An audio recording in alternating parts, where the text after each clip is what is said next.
Hello, everybody, and welcome to episode 126 of The Best Games, period. I'm your host, Jack Gardner. Whoa! And the incredible Naomi Lugo is my fellow host. Hey, y'all. Hope you guys are having a good week. And have been able to gather your thoughts better than my co-host and I, because... Holy moly, was it a mess leading up to this. We are always wonderful and organized. As true fans, you all know this. Oh, yep. As true fans, you would tell us how wonderfully organized we are. This week, we are going to be talking about a normal lost phone, as you can probably tell from the title of this thing, wherever you're watching it. You could be watching it on YouTube, in which case it's a video, or you could be watching it, listening to it on SoundCloud, or Libsyn, or Patreon. I mean, you could be watching like the little sound thingies as they go along, if you really wanted to. Watch the sound thingies? Yes. And the progression bar as it goes through the MP4. Sure, that'd be really exciting. Yes. Just don't question it. Yes, you could be watching the sound thingies. But before we get into Normal Lost Phone, how you doing, Naomi? I'm tired. Me too. But, as I'm sure we've established before, that's like a permanent symptom of being a millennial. So, I mean, yeah. Same old. How you doing? I am also existentially and physically tired. But what have you been playing? Have you been playing anything? It's okay if you say no. Actually, I did play a game. I played a game called, and I'm going to look at my browser. If you say a normal lost phone, I'm going to be very upset. That's not what it is. No, it just has a longer title. It's called Change, a Homeless Survival Experience. Oh, I remember that. Yeah. Yeah, it's a survival sim that's in early access right now, and it is exactly that. I beat it in a day because that's who I am.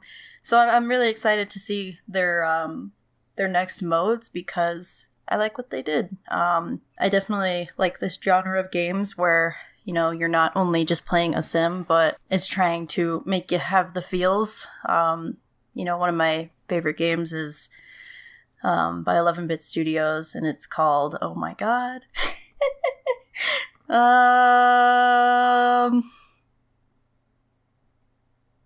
Holy crap. Yeah, it's a game that also makes you think and survive at the same time. And it is one of my favorites, and this just shows how existentially and physically exhausted I am where I can't even remember it. Yeah. So what you been playing? As she hastily changed the subject. I have been playing a couple of things on Steam. I started playing a little bit of Slime Rancher. Yeah. I'm back on the Dark Souls 3 grind. I've basically beaten that game. Well, I have beaten that game twice, but I never defeated the final boss of the last DLC. And so on this new character, I'm going through the Ring City DLC to try and finally put that pin in that game. I also started playing a little bit of Wargroove because it looked kind of like Final Fantasy Tactics, and also, you know, Fire Emblem, which I love and adore, as well as Advanced Wars. And I ran into a problem where anytime I try and boot up the game, it crashes to the desktop. So, fun. Yeah, that's not working out too hot for me. And then I also played this game that just came out of early access, I think. It's called Dawn of Man. You basically manage a small settlement of people as they progress from, like, I don't even know how to describe it. Basically, like early history humans, like discovering the wheel and stuff like that. It's okay. I don't know that I would recommend it to people, just because it's very slow, and a lot of it revolves around automating the AI that runs the settlement, and the AI falls short in a lot of areas. Like if I build a bridge, sometimes people will just swim to the other bank right next to the bridge. Yeah. Or just let themselves starve to death. It's a little frustrating. Especially once it becomes like a bigger settlement. Anyway, that's what I've been playing. Do we want to hop into the news of the week? Sure, because it sounds like a lot of fun. Let's talk about Rape Day. Woohoo! That's a real game that someone made and finished and attempted to put on Steam. And probably, I'm going to go out on a limb and say it probably would have gotten onto Steam had there not been a big uproar about it. And this game was basically about a zombie apocalypse in which people play as a sociopathic evil person, psychopathic evil person. I'm not sure exactly about the terminology there, but essentially the goal is to survive this apocalypse, and you can do that by murdering people and raping women, which, of course, as the name would imply. And it was basically like a text adventure told through pre-rendered CGI cutscenes, or not even cutscenes, like still images. And the developer came out with a statement that was basically like, hey, you can't have a problem with this, otherwise it would be a double standard because you allow murder on your platform all the time. And also, you can't ban everything that, like, you can't ban the subject matter of rape because that's a serious thing that people might want to discuss in their pieces of artistic expression. Which, screw you, guy. talk about you made a thing specifically to be vile. You even admit that. And Steam, as a private entity, is not under any obligation to platform any and all game ever. Part of the big problem about how the company has approached game distribution over the years is that it encourages at least the appearance of allowing anything on the platform, especially now that they allow like pornographic content on Steam. But they are still entitled to basically not carry anything they don't want. It's like, you can't just write a book and be like, hey, Barnes & Noble, you're required to show this book at your store. Otherwise, you have no merit as a bookstore. I don't even know what the underlying point is. It's not like there's this broad thing to defend around Rape Day. It's just gross. And the inability for people, including Steam, to just come out and say, this is gross, we don't want it, like just bluntly say that, is kind of baffling. They came out with a statement that essentially was this weak sauce response that basically all it said was, we have this hands-off approach, and we allow anything onto our platform except when we decide we don't allow everything onto our platform. And that was basically it. It didn't say anything concrete. They just said they weren't allowing it onto Steam. And it's not like it would be a hard thing to say, no, we're just not going to allow Rape Day on our platform because it's gross. Because, of course, we're not going to. No, it had to be some big thing. Anyway, that's today's news in the game industry being absolutely bonkers and stupid. Yeah, like, I don't know.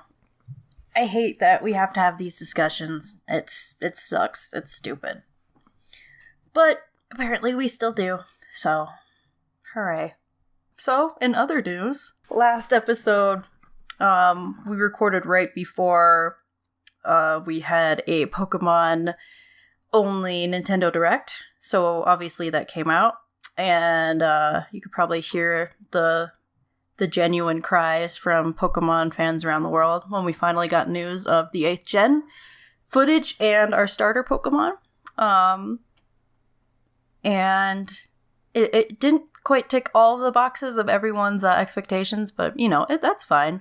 I think it was still enough for me to be excited about a new Pokemon game. It looks like they're gonna push. Like, what did you really want?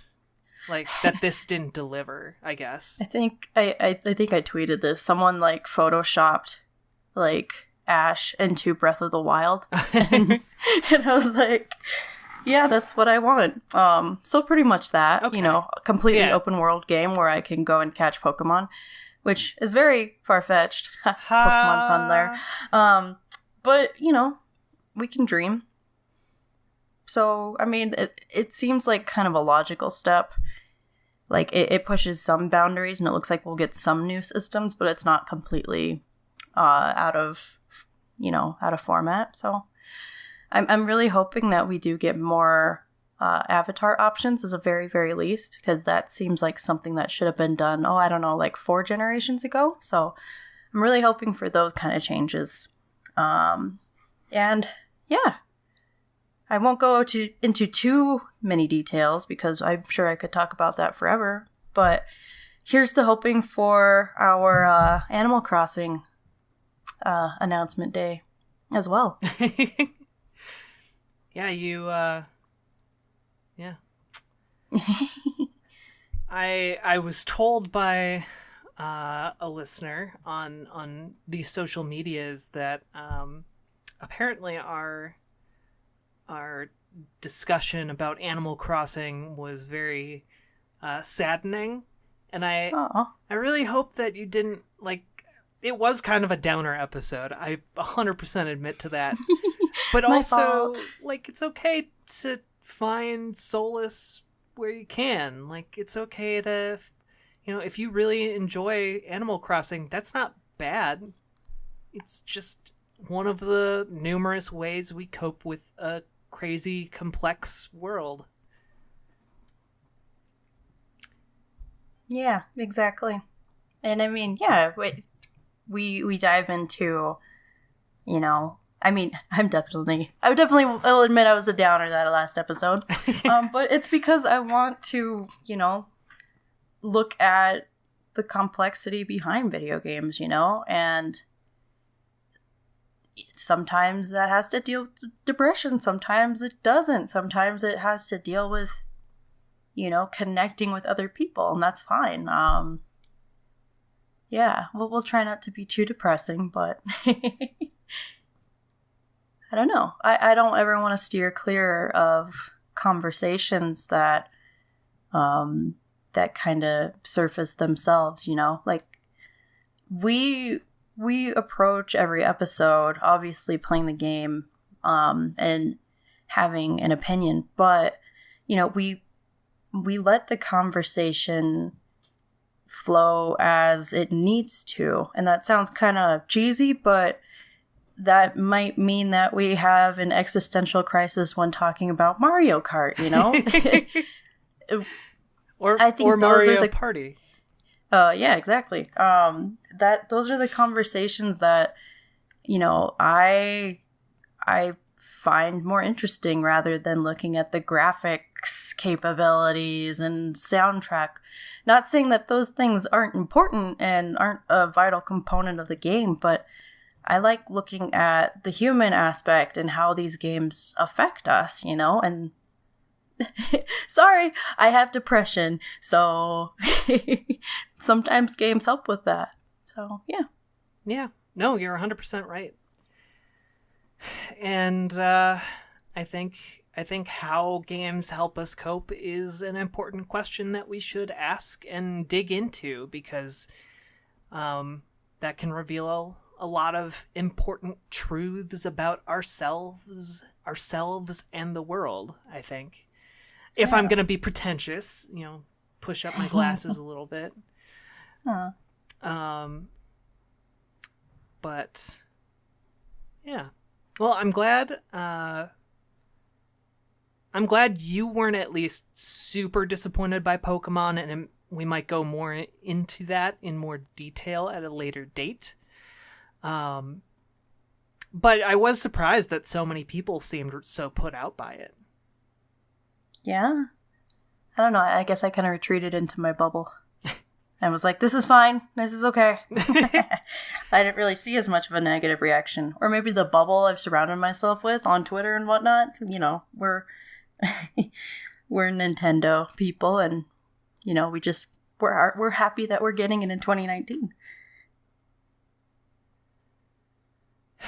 Yeah. Pretty much. Just a sigh. Yep. Just a sigh. Okay, so should we talk about this game that this episode is named after? Hey, let's do that. Let's do it. Okay. So, A Normal Lost Phone is this game made for PC, Android, iOS, and I think it's also now on Switch. Released in 2017, developed by Accidental Queens. It's a really simple. It's actually a ridiculously simple concept, but pretty well executed. The idea is that you as a player have found this phone belonging to someone named Sam, and as you go along, basically the entire game is you snooping through Sam's phone and discovering various facts about her. And it turns out, like, one of the revelations that you slowly understand as the game unfolds is that Sam is like a trans woman at the beginning of her transition, and it's definitely an empathy game. Falls into the same category as stuff like That Dragon Cancer, or I'm trying to think of another one off the top of my head and I'm blanking. But basically, Gone Home. Gone Home. Basically, you're supposed to play this game and come to an understanding about what this other person's experience has been. And yeah, it received kind of a mixed reaction when it came out. Overall, generally positive, but like there are some people who took a big issue with basically making a game out of snooping through someone's phone.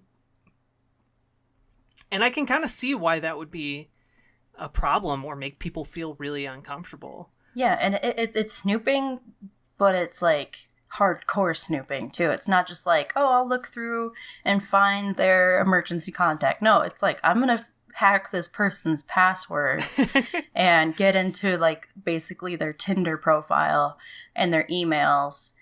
And yeah, so it goes a little bit more in depth. I will say that one of the biggest problems I have with this game is they literally go into this person's phone and start. You have to message someone on the dating app and like send them a picture of Sam, and that's pretty weird. That's a weird thing to do. Yeah, that's definitely violating. Yeah. And I think that's partly where the framing of A Normal Lost Phone kind of falls apart. Just like it doesn't break the game for me, but it does fall apart a little bit when you're like when the entire meta fiction is that you are yourself going through a stranger's phone to try and figure out who owns it and how to contact the owner to get it back to them, and you are going to really creepy levels and lengths to try and do that. It made me like go back in my phone and like delete stuff. Really? Like not that I like have anything to like hide or anything, but it like made me go and just like look at my phone like, huh, I don't have like obvious like password hints, like that were there in the game to make it playable, but like I don't know, I like looked through and like what do people have access to if they get to my phone, and then I'm like, oh, I have a fingerprint lock anyway, so never mind. Just so you know, those aren't foolproof. I know they're not, but it helped in that moment. Yeah, so I mean, I was the one who said that we should talk about it this week, and you just finished playing through it for the first time, I think yesterday, right? Yes. So what are your thoughts that are they're fresher than mine? Yeah, so they did a really good job with the interface, where, I was doing things on my phone, like doing, I don't know who has iPhones out there, but the double click on the home button to like get to another screen. So I was doing that. But then another small nitpicky thing, it would start the game over. And that was kind of frustrating, right? Because the game is based on basically a chain of unlocking and getting access to things. Like one of the first things you have to do is get the Wi-Fi, right? So you have to enter in the Wi-Fi password. I had to do that so many times because it would either time out or, I would accidentally click away. So that was kind of annoying. But I will say that was also in turn a good way to immerse me in this, right? Where the phone screen itself felt pretty real. Yeah, I really liked the way they progressed the story through the various different elements, right? So it's a phone screen, and you see a few apps on the home page, and that's it. So you can access the messages, you can access photos, you can access email, you can access browser, there's a dating app, and then a few other things, right? So you're just kind of allowed to go through this natural progression. Like you get a message from this person's dad, so it kind of, leads you over there. But it's up to you to kind of figure out the story, right? Because there's a bunch of messages in this phone. You can read through them all, or you can't, you might be able to pick up on who the key players are through certain hints. You can read through every forum post. You can go really in depth if you want to. And that kind of immersed me a little more than I was expecting, right? And I went into this blind, so when the plot notes were revealed, I did do little gasps like, oh, and, stuff like that. So it felt like, I want to say real. Another thing I will nitpick at is that, the dialogue could be a little cringy, but at the same time, it was true to how people would talk on their phone, right? Gosh, if you could see some of our private chats. Oh my god, we're worse.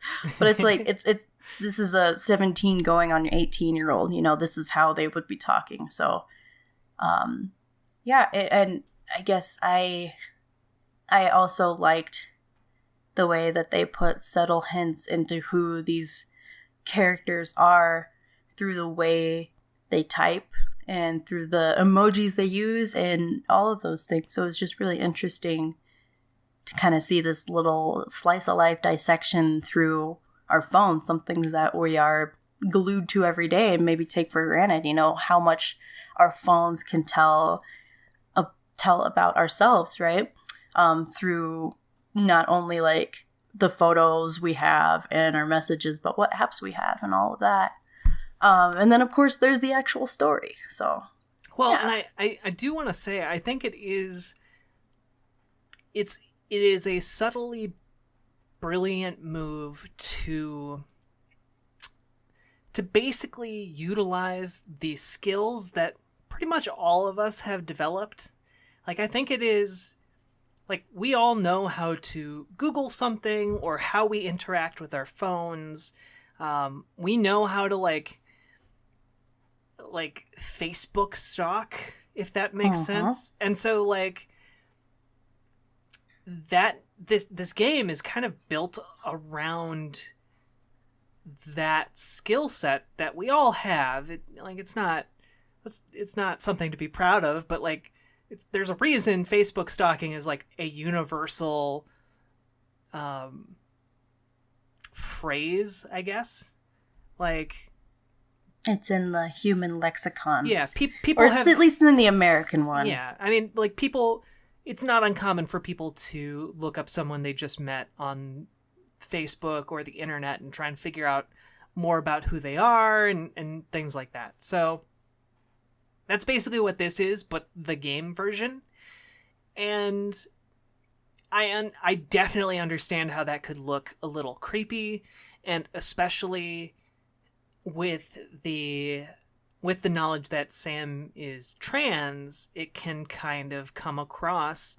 I think Heather Alexander, forget her name, on Kotaku wrote about this, but it can come across as really creepy and kind of like outing this person who's not ready to be outed, even if they are fictional. Yeah. That it still feels not right. Yeah, like this person's secrets are password protected, and you're going into safe space forums where not only they're exposed, but you're exposing a whole community of people who've literally gone to this forum to feel safe, and you as this outsider are just bursting in there for, I mean, once you get to that point of the game, that's well beyond, trying to find this person's phone. Yeah, and to clarify, her name's Heather Alexandra, and the name of the article that I was referencing is "A Normal Lost Phone Tries to Explore Queer Identity and Falls Short." So read that if you kind of want like a additional perspective on what we're talking about. Sorry to interrupt. Continue. Oh, no worries. No, I was done. Oh. So, yeah, that element was always there. I also didn't play it on a phone. I played it on PC, which might have like drastically changed how I perceived or interacted with the game, because it's less like I'm actually on a phone and more like it's a game. So with kind of that caveat, I'm glad we both have these slightly different perspectives on this game. And I will note, actually, I'm not sure if it's in the base game, but there is like a disclaimer in the beginning. Like, hey, this is based on, realistic but not real, not events, but, perspectives. Oh, yeah, here it is. No, never mind. Okay, so the message I'm talking about is actually in the DLC, which has another person's story. But they put a disclaimer at the beginning, like, hey, this is a game. Don't do this in real life. Don't really snoop into people's details as much. So I think the developers, the Accidental Queens, probably heard a little bit of the backlash and included that. Yeah, and I don't necessarily know that there was a ton of backlash to this game, but I think some deserved criticism.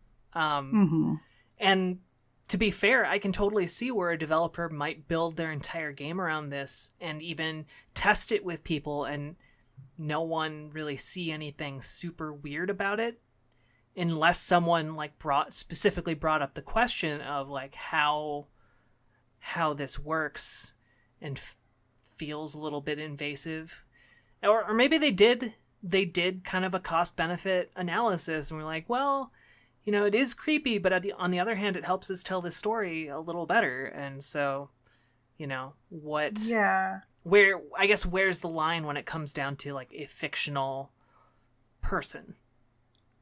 Yeah, I feel like, and a completely spoiled ending, but, if you're here, that spoilers are inevitable. But at the end, basically, you have a message conversation or no, you still are creeping. You're reading a message conversation on email with this person's best friend, and they're like, oh, someone might be able to look at your phone, but if they were good, they would delete all your messages and just use the phone themselves.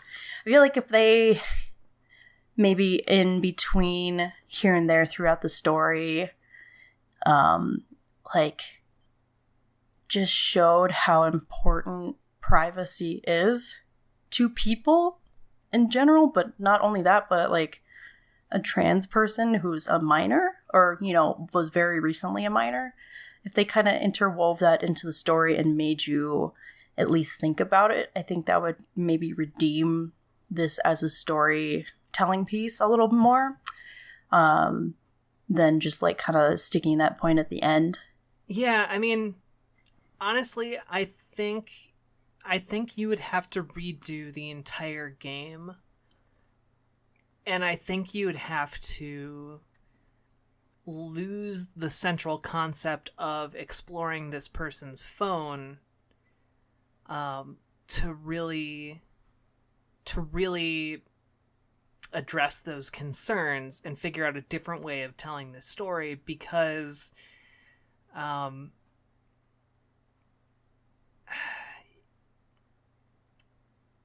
like you're saying, the privacy matters quite a bit when you're trans. I mean, like, sometimes privacy is the only thing between you and getting beaten up or losing your home or all of this other stuff. And so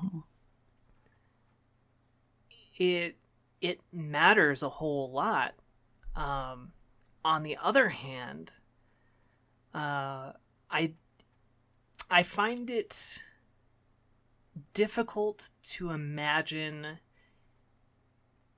a way that is as engrossing as this thing that uses the same skill sets that we have built up naturally in our lives,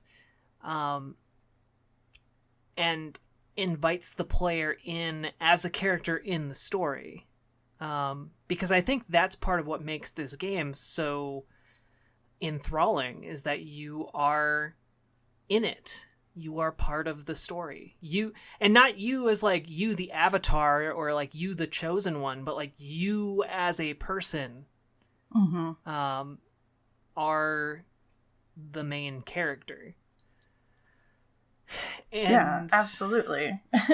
And I would never do that to someone. And I'm not just like saying that as like, oh, me on my high horse, but no, I would never dive into someone's phone as much as this game, not only wants you to, but makes you to, because you can't progress any other way, right? So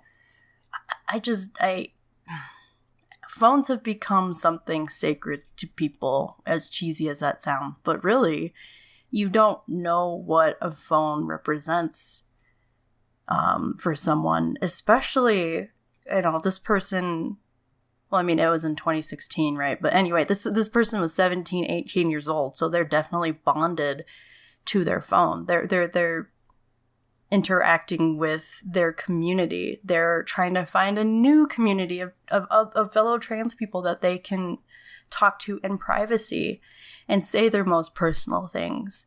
So yeah, it's kind of not juxtaposing what they're trying to say in the game, where I guess that also brings up another point, what they're trying to say in the game, because I feel like there's a bunch of different things that they're trying to say. I do want to point out, sorry to interrupt. Oh no, go ahead. But I want to point out that the developer worked with a bunch of trans people to get a normal lost phone made and to make sure that they were as sensitive as possible, and got the approval of not just one but several different trans-oriented organizations. And so it's not... This criticism isn't necessarily that the developers were going out of their way to be malicious. This is... Oh, no, absolutely not. Yeah. Yeah, this is all some of the unintentional ways that this game messages things, or uncomfortable ways that it kind of pushes people. Yeah, and that just reminded me of a moment, right? I think it's in the chat room where someone complains about their friend using them as the token trans person that they know. And I don't know, it seems kind of similar to, I don't know, investigating this person's life through the phone to, you know, like, oh, I care about this person. Oh, they're trans. I better keep on looking through and see, you know, get as much information on them as possible because, you know, I want to help. I feel like it's kind of the same I think thought process, if that makes any sense. I see what you're saying. I hear what you're saying. I think something that might have really helped this game is to have a strong motivation for getting this person's phone back to them. Mm-hmm. Other than, like, you know, it's good to get people back their phones or whatever. Because, like you're saying, there are times when the game asks you to kind of to go over a line. And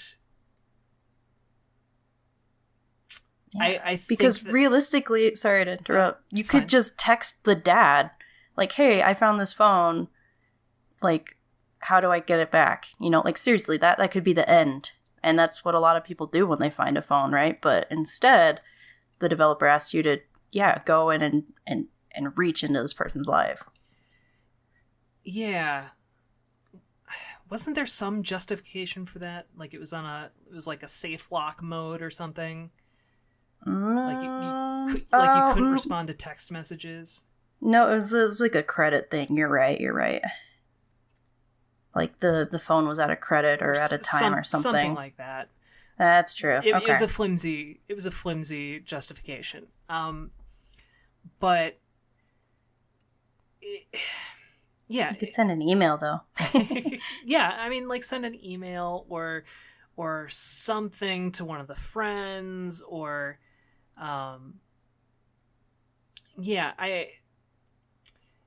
and again, like different organizations approved this and gave their stamp of approval. A couple of them include Out Trans Center LGBT Touraine. I don't know how to say that.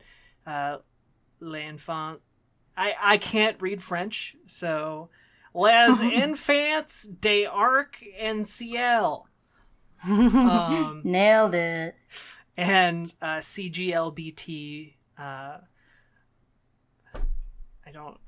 can't read French. Anyway, there are a number of different trans groups throughout Europe that signed off on this game.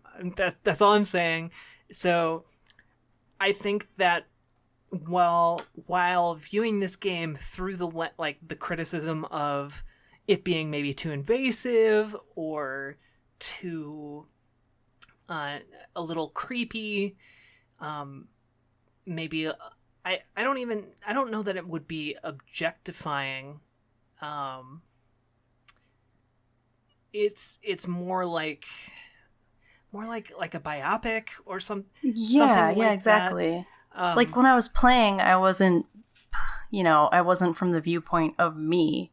You know, it was viewing it as an outsider, I guess. And I guess that's just like the veil I gave myself to be comfortable doing this, you know? Yeah, and so yeah. So there are clearly a lot of people out there who are fine with this level of invasion for the story it was trying to tell and the effect that the game is going for, which is, at the end of the day, to show people who aren't necessarily familiar with what a trans woman's journey might look like, what that experience is at least somewhat like, as an outsider looking in, because this game allows you to go through Sam's phone, you get to learn a lot of really intimate details about her that you wouldn't ever learn just by talking to her. Mm-hmm. And I think the same is true. Like, if you allowed someone to go through your phone, you're opening up a lot of your life that no one else ever sees to someone. And they would have both a better idea of who you are, and maybe, like, maybe that's not a good thing. I don't know. I like this game a lot, and I think it might sound like we're really down on it. But I think that at the end of the day, almost like the ends justify the means. I think that this does a really good job of being vulnerable and honest with people about how difficult it is to be trans. Like, Well, it's like you said, it's a super intimate look that you wouldn't get if you were just having a conversation with Sam.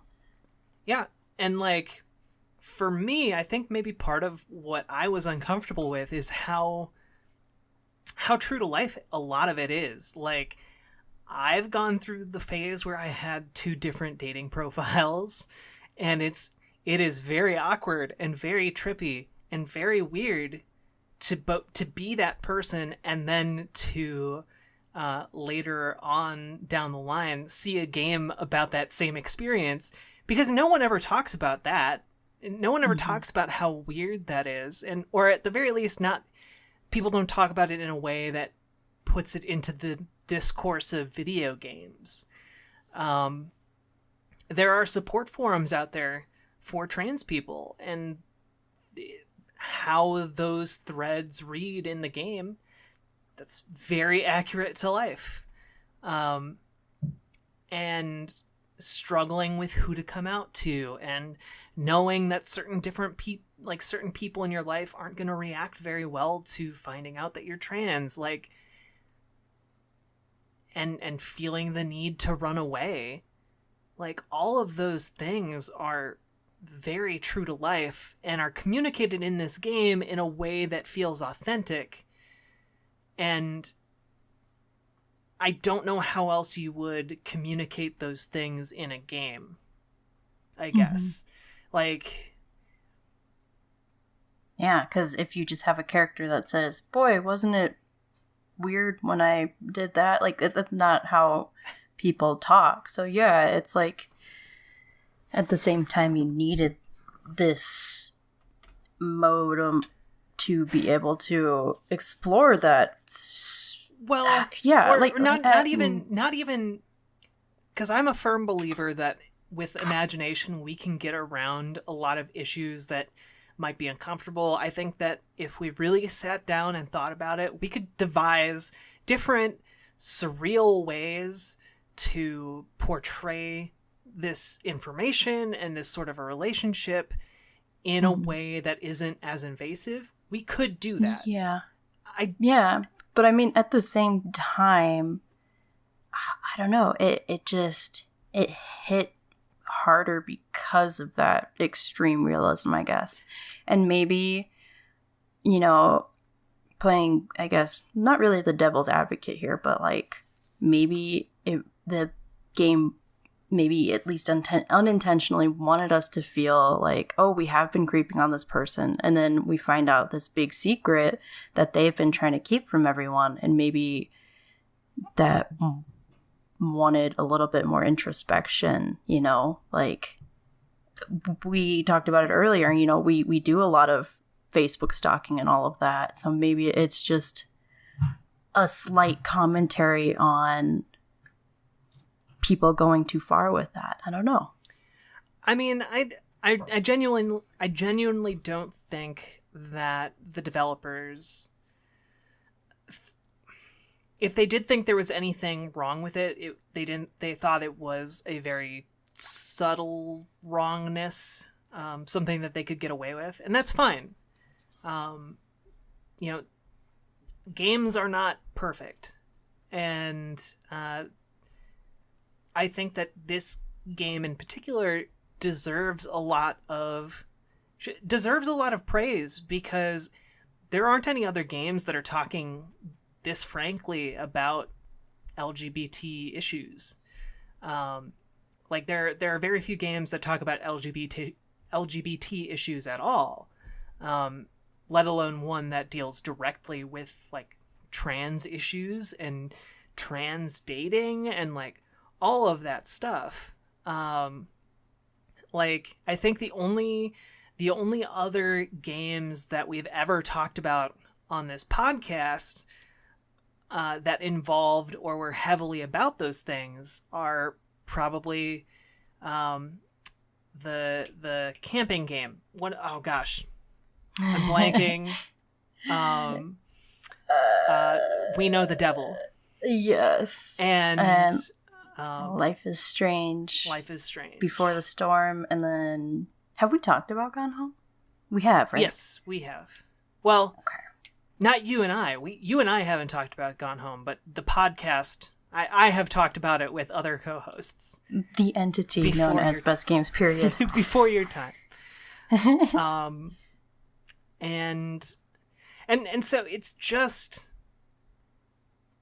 this stuff is not typical mainstream gaming stuff, and frankly, I've never seen anything like a normal lost phone tackled in film or television. Like, we're on what, year 20 of the superhero revolution, and we just got the first trans superhero on TV? In I think Arrow or Supergirl, one of those two. Anyway. I don't even know. So it's just kind of, yes, there's all this stuff about the framing that makes it a little weird, but I think like it's like the only game in town, right? Uh-huh. It's well, I mean, we had the same issue when we were talking about Life is Strange Before the Storm, right? Like, I loved it, and I admitted I loved it just because it showed a gay, lesbian, specifically, relationship. And we just don't see that often at all. And, it made me love it. And I think that's fine. Like, games are allowed to give us representation, and we're allowed to appreciate that. It doesn't have to be perfect in order for it to be good representation, or at the very least, appreciated representation. Yeah. And I do think that, like, as a trans person looking at this stuff, like, I think if you are already trans or realize that you're trans, playing through this game, there's an element, I guess there's already an element of picking up on what's being put down, because, like, I figured out pretty quick that Sam was trans. And so a lot of my time wasn't really wondering about what's going on. A lot of my time was spent, like, being a little bit more nitpicky about different things rather than being totally invested in this central mystery. Because I already, like, I got it, like, from the beginning, like, not right from the beginning, but pretty close. I was like, oh, this person has run away. Mm-hmm. I think that there's definitely criticism on that end, but, like, I would unreservedly recommend this game to pretty much any cis person, to be like, hey, play this and you'll at least understand where I'm coming from a little bit, and understand a little bit more about me as a person in ways that I can't effectively communicate to you just by sitting down and talking to you. Mm-hmm. I think that's really valuable as, like, a piece of art. Yeah. At the end of the day, that's what art is for. It's to communicate these really complicated ideas and stories, and that's what this does, and it does it really, really well. For all of the complaints about how it goes about doing that, which I think are really good questions to ask, and it's a good conversation to have, but I lost steam through my rant there. No worries. Sorry, scrolling. Well, no, I'm sure you can hear it, listeners and Jack. But there's a puppy upstairs, and he's getting his bed ready. So he's scratching, scratch, moving the bed around. So I was kind of waiting for him to stop, so what a cutie. I could talk. But I guess that's just gonna be a feature. Yeah, and like earlier today, I could hear him snoring all the way downstairs. It was really cute. Anyway, yeah, like as a cis person, I feel like there were definitely things that I learned, just like little subtle things. Like you said, Jack, like it was pretty obvious that this person was a runaway, and, my bet was on some sort of LGBT, but I didn't land squarely on T, before the reveal. But just looking at, just very subtle use of language, just I don't know, it revealed feelings, I guess, like that, like you said, are not easily explained. And like, how do you even have a conversation or start a conversation like that unless you know someone really well, I guess. Yeah, and let's be real, not everyone even knows that they know any trans people, which statistically you do. But not everyone is in a position to ask a lot of these questions, or know that they should be asking those questions in the first place if they wanted to know, if they want to know information like what's in a normal lost phone. So yeah, and it's again, it's not perfect, but I think as literally the best piece of trans representation in video games that I've encountered, like, it definitely deserves a place as a best game, period. Despite all of those quibbles with presentation and the way the player is kind of fits into that fiction, I think it, if we're being honest, it has to be part of the best games, period, canon. By default, and I don't even want to say that. I mean, like, and not, I don't want to say by default, or like we're just putting it in because there's a trans person in it. Like, it's genuinely good. There's a lot of good information, good portrayals, good, UI direction, good, the way that it leads you from point to point in a subtle way. That's all good. And it's not like a terribly difficult game. It only takes like an hour to complete. And I think that the end, basically, in order to finish this game, you delete everything from the phone. And I think that act is ultimately the player, at least in theory, saying, I get it, and I understand now. And yeah, it's like a sign of respect for what this person wants, almost. Yeah.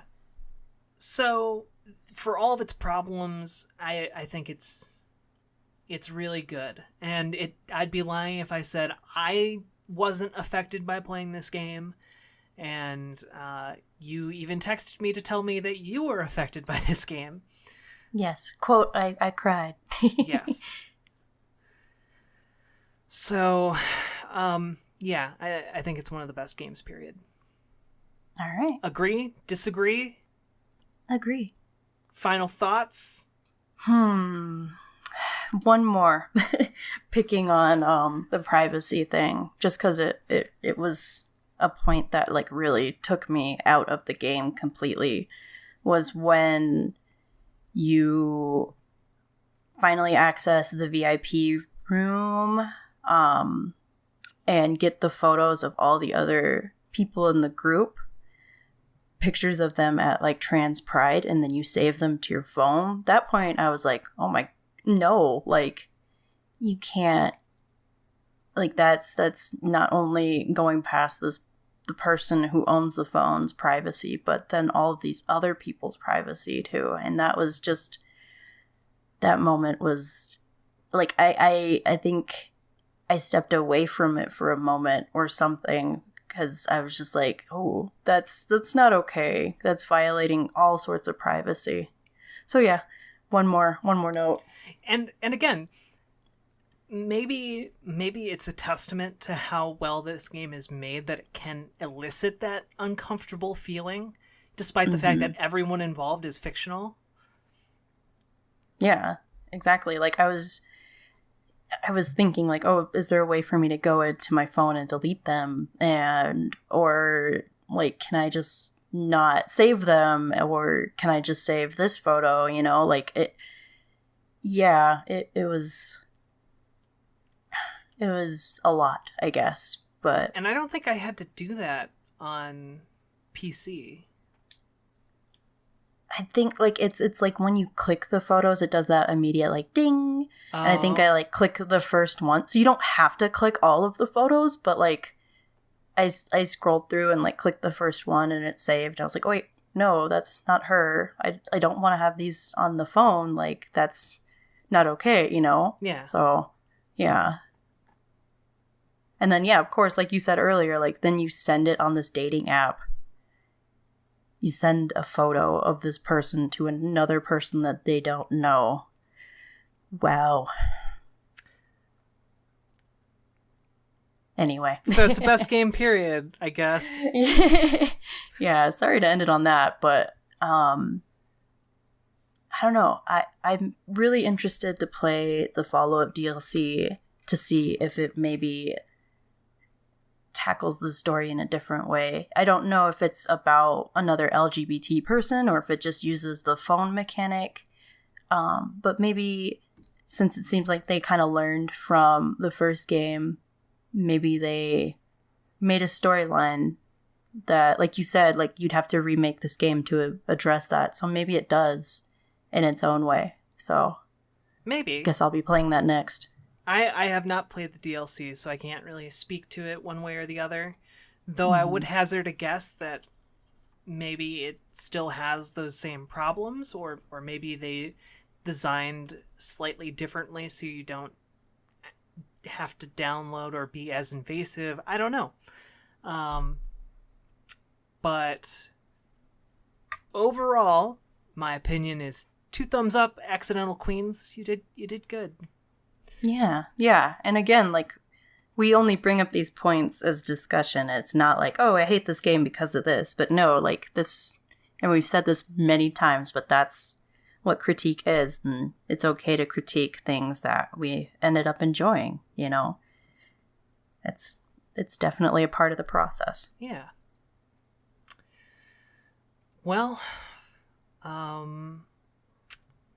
let's finish this up, I guess.